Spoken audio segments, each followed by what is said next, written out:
నమస్తే. తెలంగాణ రాష్ట్ర రాజకీయాల్లో మరోసారి కల్వకుంట్ల కవిత పార్టీ పేరు చర్చనీయాంశంగా మారింది. రాజకీయ పార్టీకి పేరు అనేది కేవలం గుర్తింపు మాత్రమే కాదు, ఆ పార్టీ చరిత్ర, భావజాలం, ఉద్యమం, నాయకత్వానికి ప్రతీక. అలాంటి పరిస్థితుల్లో కవిత స్థాపించిన తెలంగాణ రక్షణ సేన పార్టీ పేరుపై అనిశ్చితి నెలకొంటే దాని ప్రభావం రాజకీయంగానూ కనిపించే అవకాశం లేకపోలేదు. బీఆర్ఎస్ పార్టీలో ఏకంగా తండ్రి కేసీఆర్తో విభేదించి కవిత కొత్త పార్టీని స్థాపించారు. కానీ ఆ పార్టీ పెట్టిన సంబరం మూన్నాళ్ల ముచ్చటగానే కనిపిస్తున్నది. ఆమె స్థాపించిన తెలంగాణ రక్షణ సేనపై పెద్ద ఎత్తున అభ్యంతరాలు రావడంతో పార్టీ భవిష్యత్తు అంధకారంలో పడినట్లయింది. చివరకు కవిత పార్టీ పేరు మార్చక తప్పదా అన్న చర్చ నడుస్తున్నది. బీఆర్ఎస్ నుండి బయటికి వచ్చాక కవిత ఏప్రిల్ 25న కొత్త పార్టీని ప్రకటించారు. మునీరాబాద్ ఆవిర్భావ వేడుకలో తెలంగాణ రాష్ట్ర సేనగా అనౌన్స్ చేశారు. జెండాను ప్రదర్శించారు. ఆ తర్వాతి జరిగిన పరిణామాల నేపథ్యంలో ఏప్రిల్ 28న కవిత పార్టీ పేరును తెలంగాణ రక్షణ సేనగా కేంద్రం ఎన్నికల సంఘం అయితే మాత్రం ప్రాథమికంగా గుర్తించింది.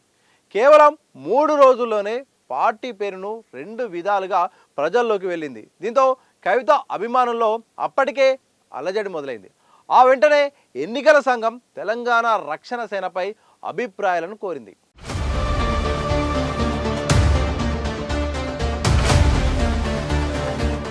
పేరు నమోదు చేయించే సమయంలో ఇప్పటికే ఉన్న పార్టీల పేర్లతో పోలిక ఉండకూడదు, ఓటర్లలో గందరగోళం కలిగించే అవకాశం లేకుండా చట్టపరమైన నిబంధనలకు అనుగుణంగా పేరు మార్చుకోవాలని ఎన్నికల సంఘం షరతులు పెట్టింది. ఈ అంశాలను పరిశీలించిన తర్వాతే తుది నిర్ణయం తీసుకుంటుంది. కానీ కవిత మాత్రం టీఆర్ఎస్ పేరును కలిసొచ్చేలాగా పార్టీని ప్రకటించడంతో రాష్ట్ర వ్యాప్తంగా 1000కి పైగా అభ్యంతరాలు వచ్చాయి. పొరుగు రాష్ట్రం నుండి సైతం పలువురు అభ్యంతరం తెలిపారు.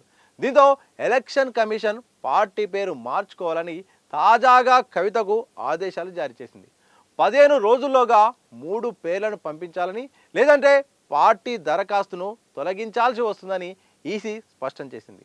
ఒకవేళ ప్రతిపాదించిన పేరును ఎన్నికల సంఘం అంగీకారం ఇవ్వకపోతే న్యాయస్థానంలో సవాలు చేస్తానని కవిత ప్రకటించారు. కొత్త పేర్లు ఇచ్చేది లేదని ఆమె స్పష్టం చేశారు. అయితే కవిత చెప్పినట్టు కోర్టుకు వెళ్ళినంత మాత్రాన పార్టీ పేరును అలాగే కొనసాగించాలా, అనుకూలంగా తీర్పు వస్తుందా అన్న అనుమానాలు వ్యక్తమవుతున్నాయి.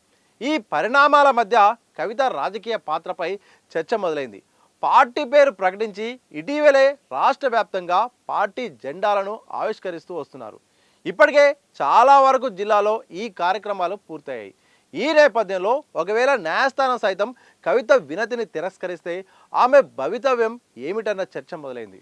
ఒకవేళ కొత్త పార్టీ పేరు ప్రకటించాల్సి వస్తే ఆమె మళ్ళీ ఏ పేరును తీసుకుంటారు, ఈసీ ఏం నిబంధనలు పెట్టనుంది అనే ఆసక్తి అందరిలోనూ కనిపిస్తుంది. ఒకవేళ పేరు మార్చాల్సి వస్తే జెండా రంగులు కూడా ఎలా ఉండబోతున్నాయి అనే చర్చ కూడా పార్టీ నాయకుల్లో కనిపిస్తుంది.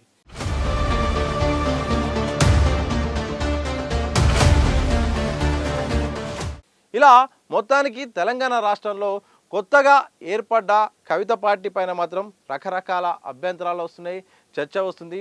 ముందుగా తెలంగాణ రక్షణ సేనగా పార్టీ నేపథ్యంలో అయితే మాత్రం పెద్ద ఎత్తున ఇక ఆ జెండాను గుర్తును కూడా ప్రజల్లోకి తీసుకెళ్తున్నారు. ఇలాంటి సందర్భంలో ఈసీ మొత్తానికైతే మాత్రం కవిత పార్టీకి షాక్ ఇచ్చింది. మొదటి నుండి కూడా న్యాయపరంగా ఈ విషయంలో మాత్రం పెద్ద చర్చనే నడుస్తుంది. ఎందుకంటే తెలంగాణ రాష్ట్ర సేనాని పార్టీ ముందుగా అనౌన్స్ చేసినప్పుడే బాగా విపరీతమైన చర్చ నడిచింది. ఇలాంటి సందర్భంలో రక్షణ సేనగా మార్చుకోవాల్సిన పరిస్థితి కూడా వచ్చింది. మొత్తం అయిపోయింది, ఇక టీఆర్ఎస్ అనిగా అందరికీ కూడా చెప్పుకోవడానికి వీలుంటుంది. గతంలో టీఆర్ఎస్ బీఆర్ఎస్ మారిన తర్వాత ప్రజల్లో ఇంకా టీఆర్ఎస్ సంబంధించిన ఆనవాళ్ళు కానీ అభిమానం కానీ ఉంది. అది తమకు కలిసి వస్తుందని కూడా కవిత టీఆర్ఎస్ అని వచ్చేలాగా అయితే మాత్రం తెలంగాణ రక్షణ సేనగా పార్టీని అయితే మాత్రం ఏర్పాటు చేశారు. అంతా అయిపోయింది, ఇంకా సాంకేతికంగా కూడా అన్ని సవాళ్ళు అవన్నీ కూడా పూర్తయ్యాయని కూడా అందరూ అనుకున్న లోపే ఈసీ మొత్తానికైతే మాత్రం కవిత పార్టీకి ఒక షాక్ ఇచ్చింది. పేరు మార్చుకోవాల్సిందే, పేరు ఒకవేళ వేరే పేరును కూడా సూచించాల్సిందే, లేకపోతే మాత్రం దరఖాస్తును కూడా మొత్తం రిజెక్ట్ చేస్తామని చెప్పడం ఒక్కసారిగా తెలంగాణ రాష్ట్ర రాజకీయాల్లో అలాగే కవిత పార్టీ సంబంధించిన నాయకుల్లో శ్రేణుల్లో కూడా ఒక ఆశ్చర్యకరమైన ఒక అలజడి కలిగించే ఒక విషయం అయితే కనిపిస్తుంది.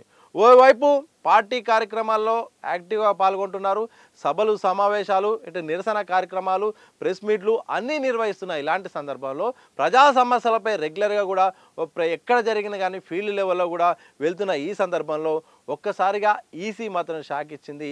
వివరాల్లోకి వెళ్తే మాత్రం ఈసీకి పెద్ద ఎత్తున అభ్యంతరాలు వచ్చాయట. దాదాపు 1000కి పైగా అభ్యంతరాలు వచ్చాయట. చాలామంది ఈ పేరు తీసేయాల్సిందే, ఇది అభ్యంతరకరంగా ఉంది, ఇది మాకు నష్టం చేసేలాగా ఉంది అని కూడా చాలామంది పెద్ద ఎత్తున కంప్లైంట్లు ఇవ్వడం, పక్క రాష్ట్రం నుండి కూడా ఆంధ్రప్రదేశ్ నుండి కూడా కంప్లైంట్లు రావడం కూడా ఈ అంశాన్ని కూడా ప్రాధాన్యత కూడా ఇవ్వాల్సిన పరిస్థితి ఈసీకి వచ్చింది. ఈ సందర్భంలో మరి తెలంగాణ రాష్ట్ర సేనని మొదట్లో ప్రకటించారు, తర్వాత తెలంగాణ రక్షణ సేనని ప్రకటించారు.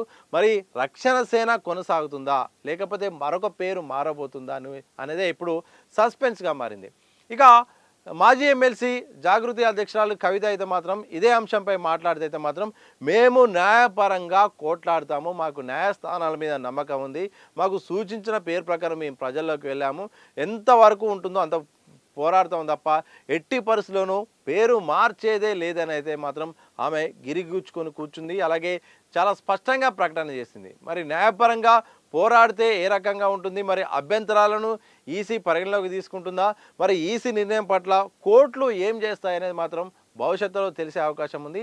ఏదేమైనప్పటికీ ఒకవైపు నాన్నను విభేదించి బీఆర్ఎస్ పార్టీ నుండి బయటకు వచ్చిన తర్వాత టీఆర్ఎస్ పార్టీ ఏర్పాటు చేసుకుని పార్టీ పరంగా కమిటీలు అన్నీ ఏర్పాటు చేసుకుంటూ ముందడుగేస్తూ ఇటు చేరికలపై దృష్టి పెట్టి ప్రజా సమస్యలపై కోట్లాడుతూ సమావేశాలు పర్యటనలు ఇవన్నీ చేస్తున్న ఇలాంటి సందర్భంలో కవిత పార్టీ ఇప్పటికే ప్రజల్లోకి వెళ్ళిన తర్వాత మరొకసారి పార్టీ పేరు విషయంలో పునఃపరీక్షించుకోవాలని కూడా ఈసీ చెప్పడం అయితే మాత్రం ఒక రకంగా పార్టీకి దెబ్బ తగిలే అవకాశం ఉంది.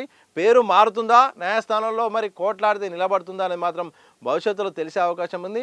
ఏదేమైనప్పటికీ తెలంగాణ రాష్ట్రంలో కవిత పార్టీ పేరు పైన మాత్రం ప్రధానంగా చర్చ జరుగుతుంది. పార్టీ శ్రేణుల్లో కూడా ఒక ఆవేదన ఆందోళన కనిపిస్తుంది. మరి న్యాయస్థానాలు మరి ఎవరి వైపు మొగ్గు చూపుతాయి, ఈసీ వైపు మరి యాక్సెప్ట్ చేస్తుందా, లేకపోతే కవిత పోరాడే విషయంలో మరి గతంలో పెట్టిన విధంగా తెలంగాణ రక్షణ పేరును కంటిన్యూ చేయొచ్చు అని చెప్తుందా లేదా అనేది మాత్రం కోర్టు నిర్ణయాన్ని బట్టి ఆధారపడి ఉంటుంది.